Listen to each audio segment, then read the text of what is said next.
Hello and good day. Here's the news at noon. First, the highlights. Nigeria to begin online ship registration. Lagos State Governor reiterates commitment towards upholding rule of law, independence of judiciary. On the foreign scene, United Kingdom to deny visas to low-skilled workers. And in sports, Nigeria Football Federation defends Yobo's appointment as Super Eagles assistant coach. Now the details. I am Oluwatunmise. Oladapo Kuku. The Nigeria Maritime Administration and Safety Agency NIMASA says the country will soon begin online ship registration. Its Director General Dakuku Peterside said the move was on a bid to have a world-class ship registry and enhance the ease of doing business in the maritime sector. Peterside said the issue of ways to improve the quality of the registry was discussed with stakeholders who promised to support the initiative by pledging to fund the ship registration automation process. He noted that the agency had acquired software license for the automation of the Nigeria Ship Registry, which was rated by the International Maritime Organization as the second largest in Africa by tonnage. Lagos State Drivers Institute is making plans to start practical training for professional drivers at the institute. General Manager Lagos State Drivers Institute Afusat Tiamiyu said the institute is seeking approval to create a world-class driving range where professional drivers can practicalize what they are taught in the institute. Tiamiyu stated the agency's determination to adequately train drivers with the provision of a well-equipped driving range that will further enhance the skills of motorists and commercial drivers in the state.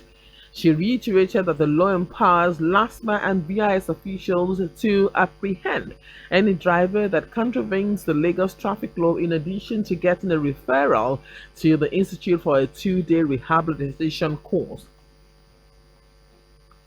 Comptroller General of the Nigeria Immigration Service, Muhammad Babandede, says only President Muhammadu Buhari can decide when the borders will be reopened. Babandede spoke during the NIS project validation meeting with senior officers in Abuja. According to him, the borders are not fully closed as they are open from 6 in the morning to 6 in the evening. He insisted the borders were closed to protect the country, adding that the measure was not targeted at some neighboring countries. According to him, the visa on arrival policy is not a variance with border closure. President of the Senate Ahmed Lawan has asked the security agencies to beef up the security measures at the National Assembly to avert any threat. Speaking during an emergency meeting with top security officials in Abuja, Lawan said he has received a report of security threats to the National Assembly. Lawan stressed that the responsibility for ensuring security for all Nigerians was a collective for both the legislative and executive arms of government. He noted that the lawmakers are working hard and round the clock, saying they have an active ad hoc committee that was already engaging the security agencies. The Senate President also warned that any security officials found wanting in the line of duty will not be spared. Now to the rest of the stories. Lagos State Governor Babajide Sanwo-Olu has pledged that his government will continue to uphold the tenets of the rule of law and independence of the judiciary. Governor Sanwo-Olu stated this today when he hosted the delegation of justices of the Court of Appeal led by their president, Zainab Bakashuwa, at the Lagos House of Marina to inform him about her valedictory session coming up in March. Earlier, President of the Court of Appeal Zainab Bakashuwa said they were in the Lagos House to inform and invite the governor to her valedictory session on the 6th of March, when she would have attained the statutory retirement age of 70 years in service. Bakashuwa, who described Lagos as one of the important divisions of the court, promised to continue to advocate issues upholding the rights of the girl child. The Deputy Governor Obafemi Hamzat, Attorney General and Commissioner of Justice Moyo Onigbanjo, and the Permanent Secretary Ministry of Justice Titilayo Shitabe also joined the governor in welcoming the guests. The federal government has urged ministries, departments, and agencies (MDAs) to comply with the provisions of the Freedom of Information Act (FOIA) to promote transparency and good governance in the country. Minister of Justice and Attorney General of the Federation, Abubakar Malami, stated this at a stakeholders dialogue on evaluating the application of the FOIA and its impact on national development in Abuja. Malami said it was compulsory for all MDAs to adhere strictly to the provisions of the Act, stressing that strict implementation of the FOIA would tackle corruption in the agencies. Minister of Communications and Digital Economy Issa Pantami has urged the girl child to focus on digital skills, digital innovation, and digital entrepreneurship than certificates. Pantami said this at the National ICT Girls Empowerment Competition final evaluation and prize giving ceremony in Abuja with the theme ICT Innovation for Inclusion in the Digital Economy. The minister explained that digital economy was not about obtaining certificates, but rather about digital skills, innovation, and entrepreneurship, which had higher priority in this aspect. He said that with digital skills, one could come up with an application that would provide jobs for thousands of people in Nigeria, adding that with what could be generated through that, no institution could easily generate that in Nigeria. Earlier, the permanent secretary of the ministry, Mr. Istafanus Fukta, said that the program was part of the ministry's effort to raise awareness by empowering and encouraging girls and young women in ICT. Now to foreign news. The British government has revealed that low-skilled workers would not get visas under post-Brexit immigration plans.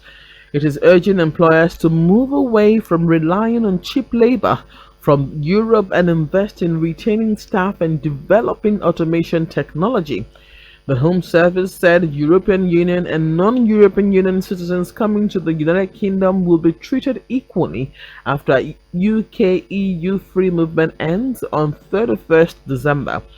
Labour said the hostile environment will make it hard to attract workers, but Home Secretary Priti Patel said the new system was about bringing the brightest and the best to the UK. And now, Sports Nigeria Football Federation (NFF) President Amaju Pinnick has defended the choice of Joseph Yobo as assistant coach of the senior national team amid a huge public outcry over his appointment last week. The former captain replaces Imama Amakpakabo and is expected to work with manager Gerard Roy as third in command. But some fans and a section of the local media have questioned the decision to appoint Yobo, saying he lacks the right qualifications. Pinnick said the concept behind appointment is to nurture and condition former captain Joseph Yobo to provide leadership and mentorship for the young team. And that's the package for now. Just before we go, always watch out for road signs and adhere strictly to them.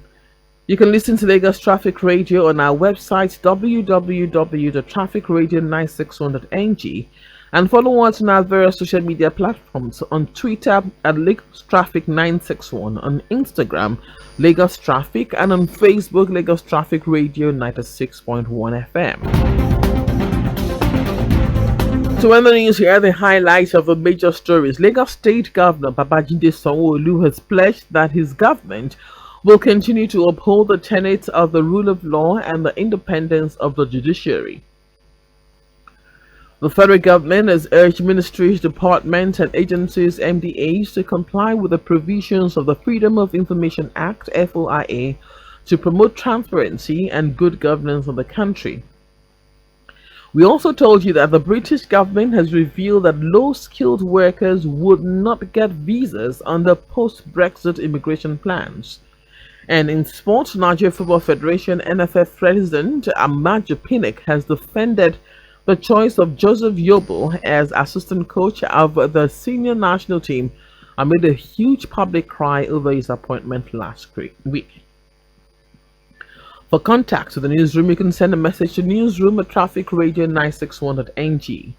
That ends the news broadcast compiled by Tunde Phillips. I am Oluwatunmise Oladapo Kuku. Good afternoon.